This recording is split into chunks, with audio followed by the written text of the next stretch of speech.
Dr. Zakir, some scholars say that smoking is haram.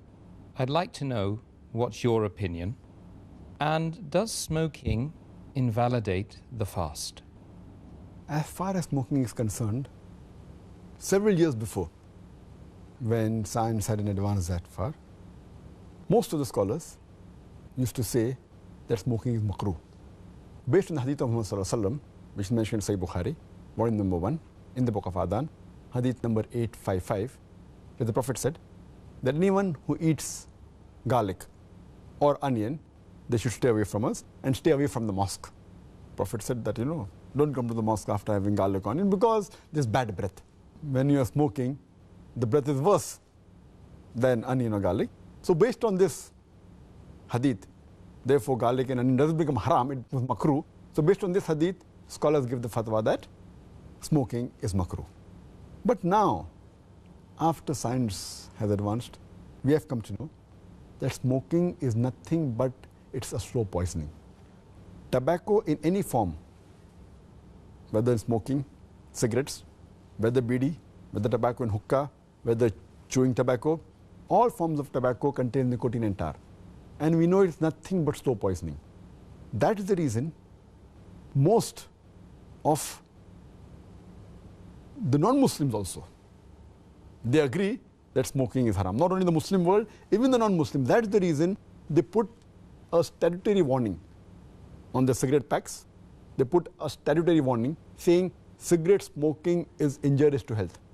Or in some countries, it mentioned general surgeon's warning or surgeon general's warning. Smoking is injurious to health.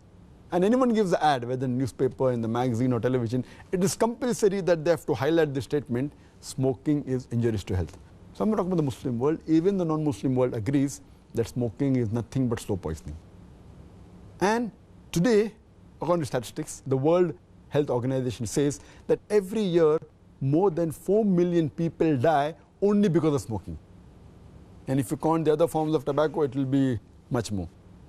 And today medical science tells us, and even I had learned when I was doing my medicine in the medical college, that more than 90% of the lung cancer deaths are only due to smoking, whether cigarette or bidi or whatever it is. 25% of the cardiovascular deaths are only because of smoking. 70 to 75% of bronchitis and related deaths are only because of smoking. Smoking is nothing but slow poisoning.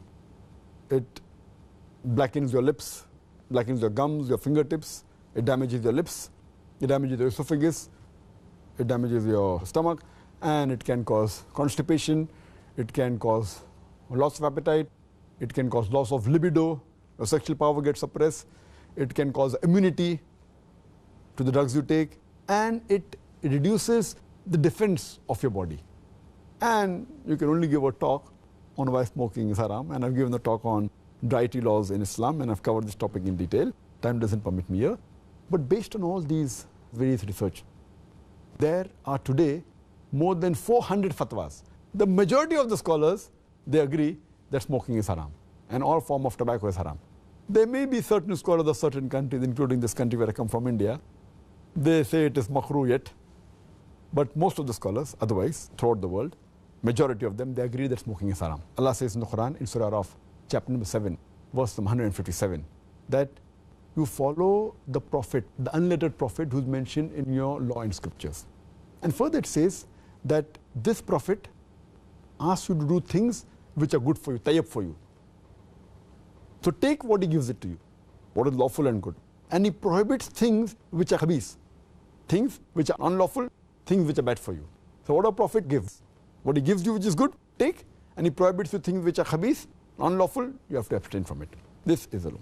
And Allah says in the Quran, in Surah Baqarah, chapter number 2, verse number 195, make not your own hands the cause of your own destruction, indicating that do not kill your own self. Because smoking is nothing but slow poisoning, it comes under this category, something like suicide. Slow poisoning, every puff you take, you reduce your life.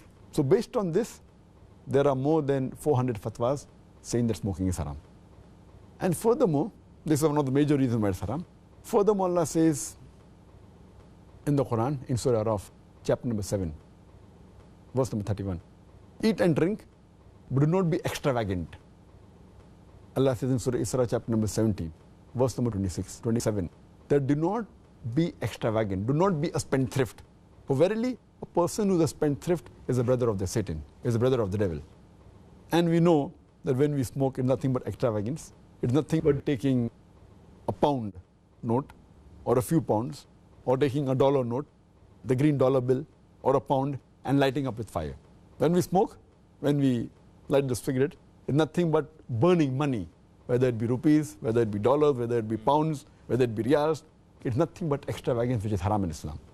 And you can give a list of reasons why it's haram. But just to cut it short, one more reason, that you cannot harm your own neighbor. You cannot harm your own brother.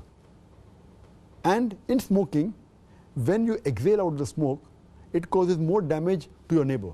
Passive smoking is more dangerous than active smoking. When the person who smokes, when he exhales out, if the person who's a neighbor inhales the smoke, it causes more damage to him than the person who smokes. That's the reason many countries like Singapore, etc., they've banned smoking in public places. In your personal house, you can do it. In public places, in government places, smoking has been banned. So based on this, it's haram. So smoking is haram. As far as the second part of the question is concerned, that does smoking invalidate the fast? Normally when a person smokes, the smoke goes into the lung, but there are some other particles also that go into the stomach. So when you smoke, besides the smoke going into the lungs, it also goes into the stomach, and there are some particles, there are some residual things. So all those scholars unanimously agree that smoking does break the fast. It invalidates the fast. So when you're smoking, besides a person breaking the fast, he's even doing a sin, and that reduces the reward. And many people who are chain smokers, they don't smoke during fasting, but the moment the fast ends, after iftar, they take puffs and they keep on smoking the full night. And astaghfirullah, this again defeats the purpose of fasting, increasing of taqwa. And if a person can abstain from dawn to dusk, from the beginning of dawn to sunset, very well he can abstain from smoking from the cradle to the grave. So it's my advice, the chain smoker, Ramadan is a very good time where they can really stop smoking, and that will be a permanent part in their life, inshallah, for the future.